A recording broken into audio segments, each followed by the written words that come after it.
आज के इस वीडियो में हम देखेंगे कि सेंट्रल बैंक ऑफ इंडिया में अगर आपको सेविंग अकाउंट खुलवाना है तो आप ये फॉर्म कैसे भर सकते हैं। फ्रेंड, इससे पहले भी मैंने एक वीडियो बनाया है जिसमें सेंट्रल बैंक ऑफ इंडिया का सेविंग अकाउंट फॉर्म भरने के लिए मैंने बताया है, लेकिन किसी किसी ब्रांच में हमने देखा है कि वो फॉर्म नहीं रहता है, ये वाला फॉर्म रहता है, कुछ अलग है थोड़ा सा इसमें। तो आपको अगर वो फॉर्म मिलता है तो आप वो वीडियो भी देख सकते हैं, नहीं तो आपके पास अगर ये फॉर्म है तो आप ये भी देख सकते हैं कि हम इसे कैसे भरते हैं। चलिए हम भरना शुरू करते हैं। सबसे पहले यहाँ पे ऊपर में डेट है, आप यहाँ पे डेट दे सकते हैं। आपको ये डेट वो देना है जिस डेट में आप ये फॉर्म जमा कर रहे हैं बैंक में, वो डेट यहाँ पे आपको दे देना है। ठीक है, तो यहाँ पे हम डेट डाल देते हैं। उसके बाद यहाँ पे कुछ इंस्ट्रक्शन है कि जो भी आपको भरना है ब्लॉक लेटर में भरना है, मतलब बड़ा लेटर में ही भरना है। उसके ऊपर एक और है कि यहाँ पे स्टार मार्क दिया हुआ है, वो मैंडेटरी है, वो आपको जैसे ये स्टार मार्क हो गया, ये मैंडेटरी है, आपको भरना ही है। बाकी नहीं तो बहुत सारा चीज़ ऐसा भी है जो मतलब ज़रूरी नहीं है, तो आप उसे खाली भी छोड़ सकते हैं। ये वाला पार्ट जो है सब ऑफिस यूज के लिए है। ठीक है, यहाँ पे आपका CF नंबर और अकाउंट नंबर जब आपका खुलेगा तब आएगा, तो ये सब आप खाली छोड़ दीजिए। यहाँ पे आपको एक फ़ोटो लगा देना है, अपना पासपोर्ट साइज कलर फ़ोटो यहाँ पे आपको लगाना है। ठीक है, यहाँ पे लिखा हुआ है कि स्टेपल नहीं करना है, आप उसे गम से यहाँ पे चिपकाएं। ठीक है, तो आप प्लीज़ उसे स्टेपल नहीं करिए। उसके बाद आपको यहाँ से फॉर्म भरना शुरू करना है। यहाँ पे सबसे पहले लिखा हुआ है कि I do have any account with CBI। अगर आपको सेंट्रल बैंक ऑफ इंडिया में कोई अकाउंट पहले से है तो आपको यहाँ पे टिक कर देना है और यहाँ पे उसका अकाउंट नंबर लिख लेना है। और अगर आपका सेंट्रल बैंक ऑफ इंडिया में इससे पहले कोई भी अकाउंट नहीं है तो आपको यहाँ पे ऐसे टिक कर देना है। तो मेरा कोई अकाउंट नहीं है तो हम यहाँ पे टिक कर दिए और यहाँ पे खाली छोड़ देते हैं। अगर अकाउंट है आपका तो आप यहाँ पे टिक करेंगे और यहाँ पे अपना अकाउंट नंबर लिखेंगे। उसके बाद यहाँ पे पर्सनल डिटेल में कस्टमर टाइप सबसे पहले लिखना है, तो आपको पब्लिक में टिक करना है। अगर आप सीनियर सिटीजन हैं तो आप सीनियर सिटीजन में यहाँ पे टिक करेंगे, नहीं तो आपको सिर्फ पब्लिक में टिक करके छोड़ देना है। उसके बाद रेसिडेंशियल स्टेटस में आपको यहाँ पे रेसिडेंट इंडियन चूज़ करना है। अगर आप NRI हैं तो आप यहाँ टिक करेंगे, नहीं तो आप रेसिडेंट इंडिविजुअल यहाँ पे टिक करेंगे। उसके बाद यहाँ पे आपको नाम लिखना है। नाम आपको सेम वही लिखना है जो आप ID प्रूफ में दे रहे हैं। ठीक है, तो यहाँ पे आप मिस्टर या मिसेज जो भी है आप लिख दीजिए। उसके बाद यहाँ पे अपना नाम, जो भी आपका नाम है, यहाँ से आप पूरा भर सकते हैं। ठीक है, यहाँ पे पहला नाम, उसके बाद मिडिल नेम अगर आपका कुछ है तो आप मिडिल नेम यहाँ पे दे दीजिए और लास्ट नेम यहाँ पे। तो इस तरह से जो भी आपका ID कार्ड में है वो पूरा नाम आपको यहाँ पे दे देना है।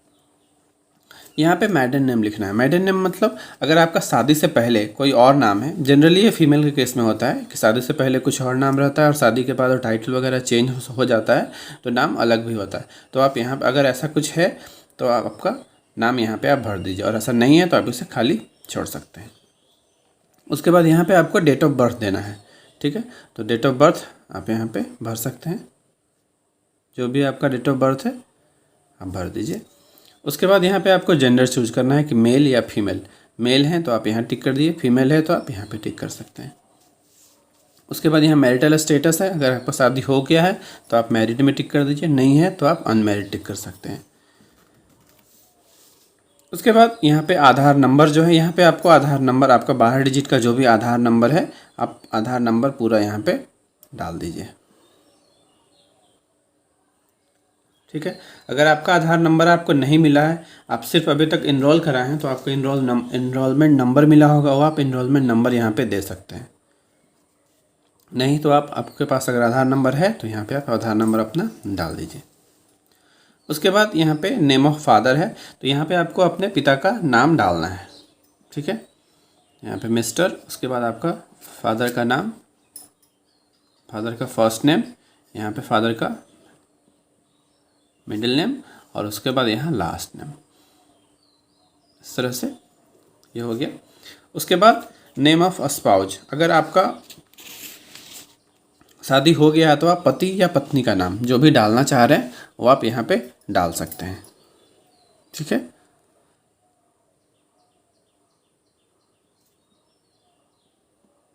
इस तरह से फर्स्ट नेम, यहाँ मिडिल नेम और इधर लास्ट नेम। उसके बाद यहाँ नेम ऑफ मदर, मतलब यहाँ पे माँ का नाम आपको डालना है। तो यहाँ पे आप अपना माँ का नाम डाल दीजिए, वो भी यहाँ पे फर्स्ट नेम, यहाँ पे मिडिल नेम माँ का, और यहाँ पे लास्ट नेम। उसके बाद अगर ये अकाउंट आप किसी माइनर के लिए खुलवाना चाह रहे हैं तो उसका एक गार्जियन होगा, तो गार्जियन का नाम आपको यहाँ पे देना है। और अगर माइनर नहीं है, 18 साल से ऊपर है, तो ये आपको भरने का ज़रूरत नहीं है, तो आप इसे खाली छोड़ दीजिए। यहाँ पे नेशनलिटी आपको चूज़ करना है। अगर आप इंडियन हैं तो इंडियन चूज़ करेंगे, इंडियन नहीं है तो आप अदर में टिक करेंगे और यहाँ पे कंट्री का नाम देंगे। इंडियन है तो यहाँ पे टिक करके आपको छोड़ देना है। सिटीजनशिप अगर आपका इंडिया का है तो इंडियन यहाँ पे टिक करेंगे, उसके बाद इसे खाली छोड़ सकते हैं। यहाँ पे आपको ऑक्यूपेशन टाइप देना है कि आप क्या करते हैं, सर्विस करते हैं तो प्राइवेट सेक्टर में करते हैं कि पब्लिक सेक्टर में करते हैं या गवर्नमेंट सेक्टर में करते हैं, ठीक है। प्रोफेशनल हैं या सेल्फ एम्प्लॉयड या रिटायर्ड पर्सन है या हाउसवाइफ हैं या स्टूडेंट हैं, जो भी आपका है आप उसमें अपना टिक कर देंगे, ठीक है। अगर आप स्पेसिफाई करते हैं, स्पेसिफाई करना चाहते हैं कि आप कहाँ पे काम करते हैं या क्या बिजनेस करते हैं तो यहाँ लिख सकते हैं, नहीं तो आप इसे सिर्फ टिक मार्क करके छोड़ सकते हैं। यहाँ पे आपको देना है कंट्री ऑफ टैक्स रेसिडेंस, मतलब आप टैक्स कहाँ पे देते हैं, सिर्फ इंडिया में देते हैं तो आपको यहाँ पे IN यहाँ लिखा हुआ है, country code for India is IN, तो आप यहाँ पे IN लिख सकते हैं। यहाँ पे एक मार्क किया हुआ है country of tax residence in India only and not in any other country और टेरिटरी आउटसाइड इंडिया, मतलब आप सिर्फ इंडिया में ही टैक्स देते हैं या नहीं देते हैं, इंडिया के अलावे आप कहीं और टैक्स नहीं देते हैं। अगर ऐसा है तो आप यहाँ पे यस पे टिक करेंगे, ठीक है। मतलब कि हम सिर्फ अगर टैक्स देते हैं तो इंडिया में देते हैं, इंडिया के अलावा कहीं नहीं देते हैं, ठीक है। अगर ऐसा नहीं है, आप इंडिया के बाहर अगर टैक्स देते हैं तो आपको यहाँ पे नो करना है। और यहाँ लिखा हुआ है कि अगर ऐसा है तो आपको कॉलम 8 और 9 इस फॉर्म का पेज नंबर 2 में है वो भरना है, ठीक है। ये वाला पार्ट जो है कॉलम नंबर 8 और 9, अगर नो है तो आपको ये भरना है, नहीं तो आपको इसे खाली छोड़ देना है, ठीक है। तो हम इंडिया के बाहर कहीं भी हम टैक्स नहीं देते हैं तो हम यहाँ यस किए हैं, तो हम 8 और 9 कॉलम खाली छोड़ देंगे। उसके बाद यहाँ पे आपको पैन नंबर देना है, ठीक है। जो भी आपका पैन कार्ड पे नंबर है वो पूरा नंबर आपको यहाँ पे डाल देना है। उसके बाद यहाँ पे आपको देना है कि आपका जन्म कहाँ हुआ है, जहाँ भी जन्म हुआ है वो जगह का नाम आप यहाँ पे देंगे और कौन सा देश में हुआ है, तो इंडिया में हुआ है तो आप यहाँ पे इंडिया लिख देंगे। उसके बाद यहाँ पे आपको देना है कि आप ID प्रूफ में कौन सा इसमें से जो नीचे दिया हुआ है इसमें से कौन सा ID आप जमा करना चाहते हैं। जैसे अगर आपके पास पासपोर्ट है तो आप पासपोर्ट जमा करना चाहते हैं तो आप यहाँ पे टिक करेंगे, अगर आपको वोटर ID कार्ड देना है तो आप यहाँ पे टिक करेंगे। इस तरह से आप देख सकते हैं। यहाँ जो E नंबर है, letter issued by national population registry claiming is, इसमें से जो भी आप देना चाहें आप दे सकते हैं। जैसे कि यहाँ पे हम B वोटर ID कार्ड देना चाह रहे हैं ID कार्ड में, तो हम वोटर ID कार्ड में यहाँ टिक करेंगे। उसके बाद जो भी जैसे मैंने वोटर ID कार्ड चूज किया तो वोटर ID कार्ड का नंबर क्या है वो आपको यहाँ पे डाल देना है। अगर आपने आधार कार्ड चूज किया तो आधार नंबर डालना है, जो भी आपने चूज किया है वो डाल देना है।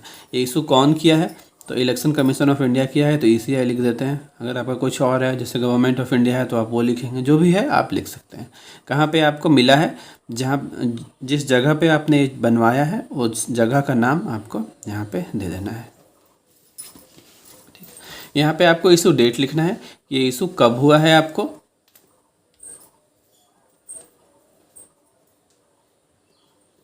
और अगर उसका कुछ एक्सपायरी डेट उस पर लिखा हुआ है तो आप एक्सपायरी डेट यहाँ पे लिख देंगे। अगर नहीं एक्सपायरी डेट लिखा हुआ है तो आप इसे खाली भी छोड़ सकते हैं। उसके बाद यहाँ पे आपको देना है प्रूफ ऑफ एड्रेस, ठीक है, कि आपका करंट में क्या एड्रेस है, ठीक है। करंट या कॉरस्पॉन्डिंग जिसपे मतलब लेटर आपका आ जा सकता है, वो एड्रेस जो आप देना चाह रहे हैं वो आप यहाँ पे दे सकते हैं। सबसे ऊपर यहाँ पे एड्रेस टाइप है, ये रेसिडेंशियल एड्रेस है या बिजनेस, वो आप देख सकते हैं। अगर आपका घर का एड्रेस है तो आप यहाँ रेसिडेंशियल में टिक करेंगे, ठीक है। और जो आप दे रहे हैं एड्रेस, उस एड्रेस का मतलब प्रूफ क्या है आपके पास वो आपको पहले यहाँ पे टिक करना है, ठीक है। पासपोर्ट या ड्राइविंग लाइसेंस या वोटर ID कार्ड जो भी है आपका, ठीक है। तो मेरे पास वोटर ID कार्ड है, उसमें ID प्रूफ मतलब एड्रेस जो है वही हम यहाँ पे दे रहे हैं। तो आप यहाँ पे मैंने वोटर ID कार्ड चूज कर लिया और यहाँ पे पूरा एड्रेस आपको लिख देना है, ठीक है। जो भी एड्रेस है आपका फुल डिटेल आप एड्रेस का यहाँ पे लिख दीजिए, ठीक है। यहाँ पे सिटी या विलेज का नाम लिखना है तो आपको मतलब आपका शहर का नाम, या फिर अगर आप गांव में हैं तो आपके गांव का नाम यहाँ पे लिख देंगे। यहाँ पे आपको डिस्ट्रिक्ट मतलब अपना जिला चूज लिख लेना है। उसके बाद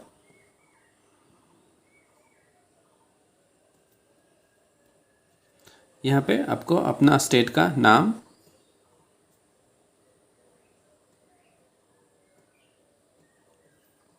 और यहाँ पे आपका पिन नंबर, जो भी आपका पिन नंबर है, पिन नंबर चूज कर लीजिए। यहाँ पे कंट्री का नाम आपको लिख देना है। ठीक है, यहाँ लिखा हुआ है कि जो भी आप एड्रेस प्रूफ में दे रहे हैं वो आपको एक फ़ोटोकॉपी ले लेना है और साथ में ओरिजिनल भी आपको ले लेना है। ठीक है, तो ये हो गया हमारा। तो इस तरह से हमारा CAF का पेज नंबर 1 कंप्लीट हो गया। ठीक है, अब हम पेज 2 पे चलते हैं। ठीक है, इसमें सबसे ऊपर यहाँ पे है एड्रेस डिटेल परमानेंट। जो हमने फर्स्ट पेज में भरा ये हमारा कॉरस्पॉन्डेंस एड्रेस है। अगर करंट एड्रेस है तो आपको भरना है वो। ठीक है, और अगर परमानेंट एड्रेस आपका कुछ और है तो आप ये डिटेल भरेंगे, और अगर आपका सेम ही है तो आप इसे खाली छोड़ भी सकते हैं। ठीक है, या फिर आप उसे मतलब अगर आपका ये वाला एड्रेस करंट एड्रेस जो हमने यहाँ पर भरा, ये एड्रेस और ये एड्रेस अगर सेम है तो आप यहाँ पर टिक कर देंगे कि सेम एज करंट एड्रेस। ठीक है, कि दोनों मेरा दोनों एड्रेस सेम है और आप इसे खाली छोड़ देंगे। और अगर ऐसा नहीं है, आपका ये कुछ दूसरा एड्रेस है, तो आप यहाँ परमानेंट में टिक करके ये वाला एड्रेस भी उसी तरह से भर लेंगे। जो आपका परमानेंट एड्रेस है वो आप भर लेंगे।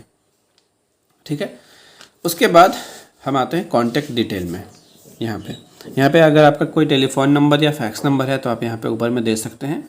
ठीक है, यहाँ पे आपको मोबाइल नंबर लिखना है। यहाँ पे 91 डाल के यहाँ पे जो भी आपका मोबाइल नंबर है वो आप मोबाइल नंबर पूरा यहाँ पे लिख देंगे। और नीचे यहाँ पे ईमेल आईडी, अगर कोई ईमेल आईडी आप रजिस्टर करवाना चाहते हैं अकाउंट में तो आपको यहाँ पे ईमेल आईडी पूरा अपना दे देना है।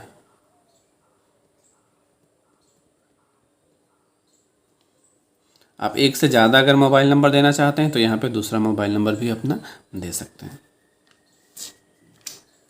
उसके बाद यहाँ एडिशनल डिटेल, आपका ग्रॉस एनुअल इनकम मतलब सालाना इनकम कितना है आपको यहाँ पे डालना है। ये मैंडेटरी नहीं है, अगर आप देना चाहते हैं तो दे सकते हैं, नहीं तो छोड़ भी सकते हैं।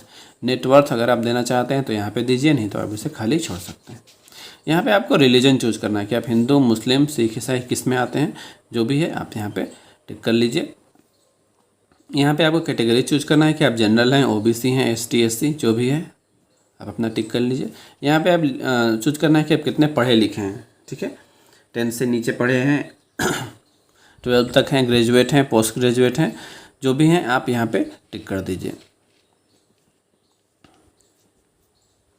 ठीक है, यहाँ पे इलिटरेट के लिए कोई जगह नहीं है, आप यहाँ पे अदर्स में टिक कर सकते हैं। अगर आप पढ़े लिखे नहीं हैं तो आप यहाँ अदर्स में टिक कर सकते हैं। यहाँ पे ऑर्गेनाइजेशन का नाम देना है, ये मैंडेटरी नहीं है तो आप इसे खाली छोड़ दीजिए। यहाँ पे पूछ रहा है कि क्या आप पॉलिटिकली एक्सपोज पर्सन हैं, तो इसमें तो हम लोग कोई आएंगे नहीं, तो आप यहाँ पे नन में टिक कर दीजिए। अगर आप पॉलिटिकली एक्सपोज्ड हैं तो आप यहाँ पे टिक करिए, वरना आप नन में टिक करके इसे छोड़ दीजिए।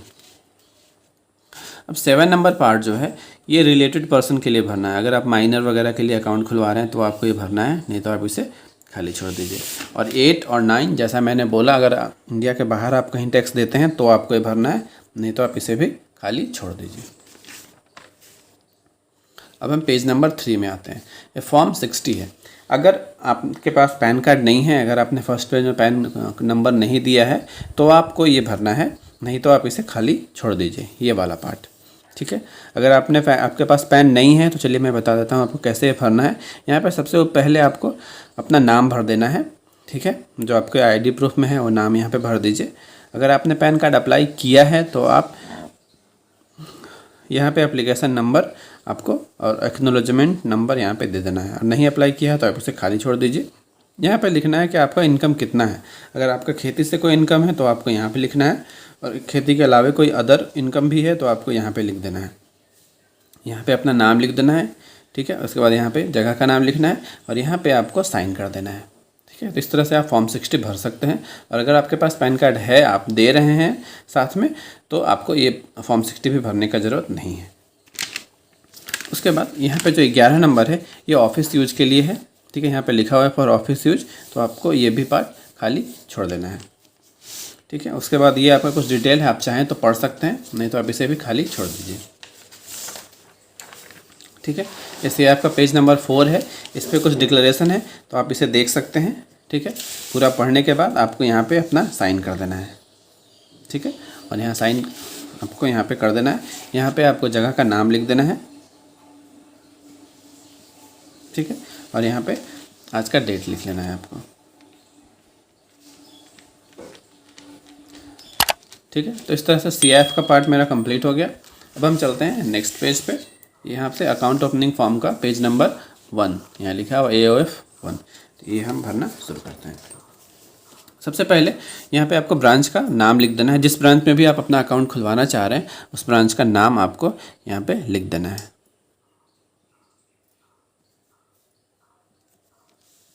उसके बाद यहाँ पे ये CIF ऑफिस यूज के लिए है, आप इसे छोड़ दीजिए। जब आपका अकाउंट खुलेगा तो उसमें CIF नंबर जो रहेगा वो अपने ऑफिस वाले आपको देंगे।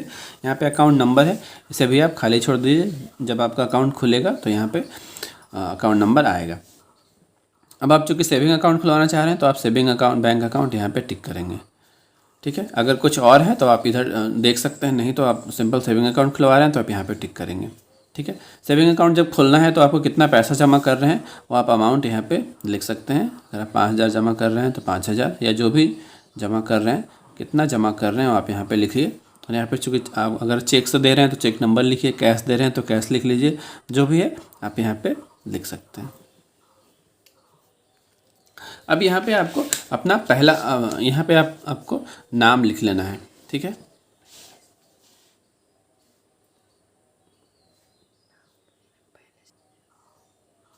यहाँ पे एप्लीकेंट डिटेल जो है यहाँ सोल फर्स्ट एप्लीकेंट है, तो आपको यहाँ पे फर्स्ट एप्लीकेंट में अपना नाम लिख लेना है।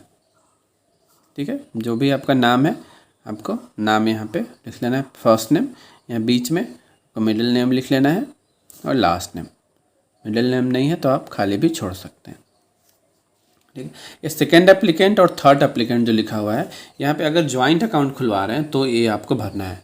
सेकेंड एप्लीकेंट का नाम मतलब जो भी ज्वाइंट होल्डर है उसका नाम लिखेंगे। ठीक है, तीसरा अगर है तो तीसरा लिखेंगे, नहीं है तो आप उसको सिर्फ फर्स्ट एप्लीकेंट में अपना नाम लिख के इसे खाली छोड़ देना है। अगर ये अकाउंट आप माइनर के लिए खुलवा रहे हैं तो चूँकि उसमें गार्जियन होगा तो गार्जियन डिटेल आपको यहाँ पे भरना है, ये वाला पार्ट में। अगर ये माइनर के लिए नहीं है तो ये वाला पार्ट जो है आप इसे खाली छोड़ दीजिए, ये वाला आपको खाली छोड़ देना है। अगर माइनर के लिए खुलवा रहे हैं तो यहाँ पे डिटेल भरने के बाद यहाँ पे गार्जियन का साइन होगा। नहीं है तो आपको सिर्फ यहाँ पे अपना नाम लिख लेना है फर्स्ट अकाउंट में, फर्स्ट एप्लीकेंट में। उसके बाद ये वाला पूरा पार्ट आपको खाली छोड़ देना है। अब हम देखते हैं यहाँ पे mode of operation and other instruction जो है, इसमें आप चूँकि आप अगर अकेले अकाउंट खुलवा रहे हैं तो आपको सेल्फ में टिक कर देना है, आप अकेले ऑपरेट करेंगे अकाउंट।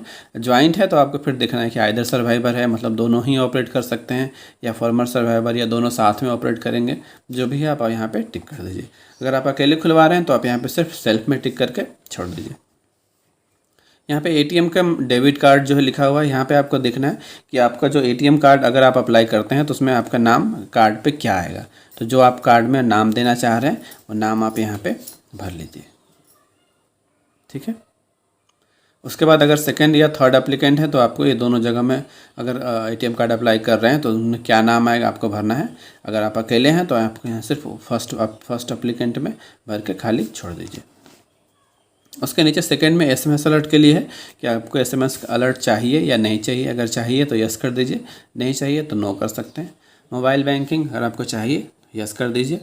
इंटरनेट बैंकिंग आपको चाहिए तो यस करिए, नहीं चाहिए तो आप नो कर सकते हैं। इंटरनेट बैंकिंग अगर आपको चाहिए तो आपको सिर्फ देखने के लिए चाहिए या ट्रांजैक्शन करने के लिए चाहिए। ठीक है, सेंट्रल बैंक ऑफ इंडिया में जो भी आपको जो नेट बैंकिंग मिलता है उसमें 2 ऑप्शन रहता है, आप सिर्फ व्यू के लिए भी ले सकते हैं या ट्रांजैक्शन के लिए ले सकते हैं। ठीक है, तो आपको जैसा चाहिए आप वैसा कर सकते हैं। ECS जनरली हम लोग नहीं करवाते हैं। ECS हो गया कि आपके अकाउंट से पैसा कट के दूसरे अकाउंट में एक पर्टिकुलर डेट में जाएगा। आपको अगर चाहिए तो आप यस कर सकते हैं, नहीं चाहिए तो आप नो कर सकते हैं। क्रेडिट कार्ड अगर आपको चाहिए तो यस कर दीजिए, नहीं चाहिए तो आप नो कर सकते हैं। फ्रीक्वेंटली स्टेटमेंट आपको चाहिए, अगर आपकी ईमेल आईडी पे मंथली या क्वार्टरली या हाफ ईयरली चाहिए तो आप जैसा आपको चाहिए आप कर सकते हैं। ठीक है, उसके बाद आप ये सब छोड़ सकते हैं। Statement to be send by, अगर आपको ईमेल आईडी से स्टेटमेंट चाहिए, पोस्ट से चाहिए या कुरियर से चाहिए, अगर आपको चाहिए तो आप ईमेल आईडी पे टिक कर दीजिए यहाँ पे, नहीं तो आप इसे छोड़ दीजिए। चेकबुक आपको आपके अकाउंट में चाहिए या नहीं चाहिए, अगर चाहिए तो यस कर दीजिए, नहीं चाहिए तो नो कर दीजिए। यहाँ पे लिखा हुआ है separate application form to be submitted, मतलब अगर आपको मोबाइल बैंकिंग, नेट बैंकिंग ये सब चाहिए, क्रेडिट कार्ड चाहिए, तो आपको अलग से भी फॉर्म भरना पड़ेगा। यहाँ पे बस पूछा जा रहा है, लेकिन जब आपको चाहिए होगा तो आपको अलग से फॉर्म भरना पड़ेगा। अब हम नीचे चलते हैं। यहाँ पे आपका आधार नंबर या मोबाइल नंबर जो रजिस्टर होगा उसके लिए यहाँ पे पूछा जा रहा है, ठीक है। तो आपको यहाँ पे अपना आधार नंबर यहाँ पे आपको लिख देना है। उसके बाद यहाँ पे आपको यस और यस में टिक कर देना है, मतलब आपका जो आधार कार्ड होगा वो लिंक हो जाएगा अकाउंट से, और जो भी आपका डीबीटी का बेनिफिट आएगा, मतलब गैस वगैरह का पैसा आएगा, वो इस अकाउंट में आप लाना चाह रहे हैं, तो उसके लिए आप यहाँ पे यस पे टिक कर देंगे। यहाँ पे आपका पूछा जा रहा है कि आपका जो रजिस्टर मतलब जो मोबाइल नंबर आप अकाउंट में दे रहे हैं उस पर SMS वगैरह आएगा, उसके लिए आपको यहाँ पे यस कर देना है, ठीक है। उसके बाद यहाँ पे जो लिखा हुआ है signature thumb impression of the applicant, तो यहाँ पे आपको अपना साइन कर देना है, ठीक है। अगर साइन नहीं करते हैं, अंगूठा लगाते हैं, तो आपको अंगूठा यहाँ पे लगा देना है। तो इस तरह से हमारा अकाउंट ओपनिंग फॉर्म का फर्स्ट पेज हो गया। तो हम सेकेंड पेज पे चलते हैं। ये वाला पार्ट बहुत इंपॉर्टेंट होता है। यहाँ पे आपको अपना नाम दे देना है कैपिटल लेटर में, ठीक है। उसके बाद यहाँ पे आपको साइन करना है। ये साइन आपको वही करना है जो आपको अकाउंट में रखना है, ठीक है। यही साइन करके आप अपना अकाउंट से पैसा आपको निकालना होगा तो आप निकाल पाएंगे। और यहाँ पे आपको अपना फ़ोटो लगा देना है, कलर फ़ोटो, ठीक है। तो ये हो गया, यहाँ पे आप नाम, यहाँ पे साइन, ठीक है, और यहाँ पे अपना फ़ोटो। अगर सिंगल अकाउंट है तो आपको ये भर के ये दोनों पार्ट खाली छोड़ देना है। अगर जॉइंट अकाउंट है तो दूसरा अकाउंट होल्डर का नाम आप यहाँ पे लिखेंगे, यहाँ पे साइन होगा, और यहाँ पे दूसरा अकाउंट होल्डर का फ़ोटो लगेगा। नहीं तो आपको बस ये वाला पार्ट भर के छोड़ देना है। यहाँ पे ऑफिसर वगैरह का साइन होगा, तो ये सब भी आपको भरने का ज़रूरत नहीं है। और हम इसके नीचे चलते हैं। ये वाला पार्ट नॉमिनेशन जो लिखा हुआ है, अगर आप अपने अकाउंट में नॉमिनेशन नहीं देना चाहते हैं तो आप यहाँ पे साइन करेंगे, लेकिन मेरा सलाह ये रहेगा कि आप नॉमिनेशन दें तो आपको यहाँ पे साइन नहीं करना है। आपको नीचे DA1 जो नॉमिनेशन फॉर्म है, ये वाला फॉर्म आपको भर लेना है, ठीक है। यहाँ पे सबसे पहले आपको अपना नाम भर देना है जो भी है, ठीक है। उसके बाद यहाँ पे लिखा हुआ है कि I want the name of the nominee to be printed on passbook, मतलब अगर आप चाहते हैं कि आपका नॉमिनी का क्या नाम है ये पासबुक में प्रिंट रहे तो आपको यस में टिक कर देना। अगर आप नहीं चाहते हैं तो आप नो पे टिक कर सकते हैं। उसके बाद टाइप ऑफ डिपॉजिट, ये कौन सा टाइप है डिपॉजिट का ये आपको लिखना है। चूँकि हम सेविंग अकाउंट खुलवा रहे हैं तो आप सेविंग अकाउंट या सेविंग डिपॉजिट लिख सकते हैं। अकाउंट नंबर आप खाली छोड़ दीजिए, जब आपका अकाउंट खुलेगा तब आपका यहाँ पे अकाउंट नंबर ऑफिस वाले लिख लेंगे। अब यहाँ से आपको नॉमिनी का डिटेल भरना है कि आप अपने अकाउंट में नॉमिनी में किसका नाम देना चाहते हैं। नॉमिनी का मतलब हुआ कि आपके डेथ के बाद, जब भी आपका इन फ्यूचर डेथ होता है तो डेथ के बाद वो पूरा पैसा किसको मिलेगा, उसके लिए नॉमिनी का डिटेल हम बैंक वाले हमसे भरवाते हैं। तो यहाँ पे आपको नॉमिनी का डिटेल भर लेना। आप जिसको भी चाहते हैं कि आपके डेथ के बाद पैसा मिले, आपके अकाउंट में जो पैसा रहेगा, तो उसका नाम आप यहाँ पे भर लीजिए, ठीक है। नॉमिनी का नाम, नॉमिनी का मिडिल नेम कुछ है तो आप यहाँ पे भर लीजिए, नहीं है तो इसे छोड़ दीजिए, और यहाँ पे लास्ट नेम भर लीजिए, ठीक है। यहाँ नॉमिनी से क्या आपका रिलेशन है, जैसे जनरली क्या होता है कि अपने वाइफ को बनाते हैं नॉमिनी, तो आप वाइफ कर लीजिए। अगर आप अपने बेटे को बना रहे हैं तो यहाँ पे सन लिख लीजिए, जो भी है आप यहाँ पे लिख लीजिए। उसका एज कितना है अभी आप वो लिख लीजिए, यहाँ पे एज जो हुआ वो आप एज लिख लीजिए, ठीक है। अगर नॉमिनी माइनर है तो आपको यहाँ पे डेट ऑफ बर्थ भी लिखना पड़ेगा, ठीक है। अगर 18 साल से छोटा है नॉमिनी तो आपको यहाँ पे उनका डेट ऑफ बर्थ देना पड़ेगा, नहीं तो आप इसे छोड़ सकते हैं, ठीक है। यहाँ पे नॉमिनी का एड्रेस लिखना है आपको। नॉमिनी का जो एड्रेस होगा वो आप यहाँ पे लिख दीजिए, ठीक है। पूरा एड्रेस आप यहाँ पे दे दीजिए।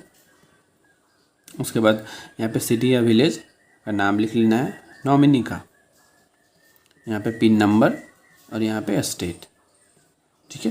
तो ये वाला पार्ट जो भी भरेंगे हम, नॉमिनी का नाम लिखेंगे, नॉमिनी से क्या रिलेशन है, नॉमिनी का एज और नॉमिनी का एड्रेस लिखेंगे। अगर नॉमिनी माइनर है तो आप यहाँ पे डेट ऑफ बर्थ लिखेंगे नॉमिनी का, नहीं तो आप इसे छोड़ देंगे। और अगर माइनर है तो चूँकि माइनर का हमेशा एक गार्जियन होता है, तो आपको गार्जियन का डिटेल यहाँ पे आपको भरना पड़ेगा कि इसका कौन गार्जियन है, क्या एज है और क्या एड्रेस है, ठीक है। और अगर माइनर नहीं है तो आप ये वाला पार्ट खाली छोड़ सकते हैं। उसके बाद यहाँ पे आपको साइन कर देना है, ठीक है। अगर 2 एप्लीकेंट हैं तो यहाँ दोनों जगह साइन करेंगे, नहीं तो सिर्फ ये वाला पार्ट में साइन करेंगे। अगर आप साइन नहीं करते हैं तो यहाँ पे आप अपना थंब इम्प्रेशन लगाएंगे, अंगूठे का छाप लगाएंगे। और अगर ऐसा है तो आपको यहाँ पे फर्स्ट विटनेस और सेकंड विटनेस, 2 विटनेस आपको देना पड़ेगा, मतलब 2 साक्षी आपको देना पड़ेगा, उसका डिटेल आपको यहाँ पे भरना पड़ेगा। अगर आप अंगूठा लगाते हैं तो मतलब आप अगर पढ़े लिखे नहीं हैं तो, अगर आप साइन करते हैं तो ये दोनों जगह आपको खाली छोड़ देना है, ठीक है। अगर अंगूठा लगाते हैं तो पहला विटनेस का यहाँ पे नाम और एड्रेस होगा, यहाँ पे दूसरा विटनेस का नाम और एड्रेस होगा, साथ में साइन होगा, ठीक है। तो ये वाला पार्ट हो गया। अगर आप पढ़े लिखे हैं, साइन करते हैं, तो ये आपको खाली छोड़ देना है। यहाँ पे डेट और यहाँ पे जगह का नाम आपको लिख देना है, ठीक है। यहाँ पे डेट हो गया और यहाँ पे जगह का नाम हो गया। उसके बाद हम पेज नंबर 3 में चलते हैं। पेज नंबर 3 में कुछ डिक्लेरेशन है, आपको ये पूरा पढ़ लेना है। उसके बाद यहाँ पे आपको जगह का नाम दे देना है और यहाँ पे आज का डेट, जिस दिन आप फॉर्म जमा कर रहे हैं उसका डेट लिख देना है। और उसके बाद यहाँ पे आपको अपना साइन कर देना है, ठीक है। उसके बाद एक ऑटो स्वेप का ऑप्शन है, ठीक है। मिनिमम 25,000 यहाँ पे लिखा हुआ। अगर आप चाहते हैं कि आपके अकाउंट से कट के पैसा दूसरे में जमा हो, ऐसा कुछ है तो आपको ये भरना है। तो जनरली ये तो अगर आप ये सब नहीं चाहते हैं तो आप इसे खाली छोड़ दीजिए, ठीक है। तो इस तरह से हमारा ये फॉर्म ख़त्म हो गया। तो आप इस तरह से पूरा भर सकते हैं फॉर्म। अगर आपको फॉर्म भरने में कहीं परेशानी है तो आप कमेंट कर सकते हैं, हम पूरी कोशिश करेंगे कि आपका हेल्प करें। आपको ये फॉर्म इस तरह से पूरा भर लेना है। उसके बाद आपको ये फ़ोटो लगा लेना है, जहाँ जहाँ फ़ोटो का ऑप्शन है मैंने बताया वहाँ वहाँ आपको फ़ोटो गम से लगाना है, ठीक है, स्टेपल नहीं करना है। और उसके बाद आपको ये पूरे फॉर्म के साथ और 1-2 आप एक्स्ट्रा फ़ोटो ले लीजिए। उसके साथ जो भी आप आईडी प्रूफ में दे रहे हैं, आईडी प्रूफ और एड्रेस प्रूफ में, वो आपको उसका ओरिजिनल कॉपी ले लेना है और जेरोक्स भी ले लेना है। और आप जितना अमाउंट पैसा आप अकाउंट में जमा करना चाह रहे हो, आपको कैश अगर करना चाह रहे हैं तो आप कैश ले लीजिए, ठीक है। अगर आप चेक जमा करना है तो चेक ले लीजिए। और ये पूरा डॉक्यूमेंट लेके आपका जो भी ब्रांच में आप अकाउंट खुलवाना चाह रहे हैं, आप ब्रांच में विजिट करिए। आपका अकाउंट लगभग 1 सप्ताह 10 दिन में आपका अकाउंट खुल जाएगा। और उसके बाद आपको पासबुक, चेकबुक, ATM जो भी चाहिए आपको मिल जाएगा। वीडियो कैसा लगा हमें ज़रूर बताइएगा। अच्छा लगा हो तो लाइक करिए, शेयर करिए और हमारे चैनल बैंकिंग बिट्स को सब्सक्राइब करिए। और मैं एक बार फिर कहता हूं कि अगर आपको ये फॉर्म भरने में कोई भी प्रॉब्लम हो रहा है तो आप कमेंट कर सकते हैं। हम पूरी कोशिश करेंगे कि हम आपका हेल्प कर सकें। Thank you.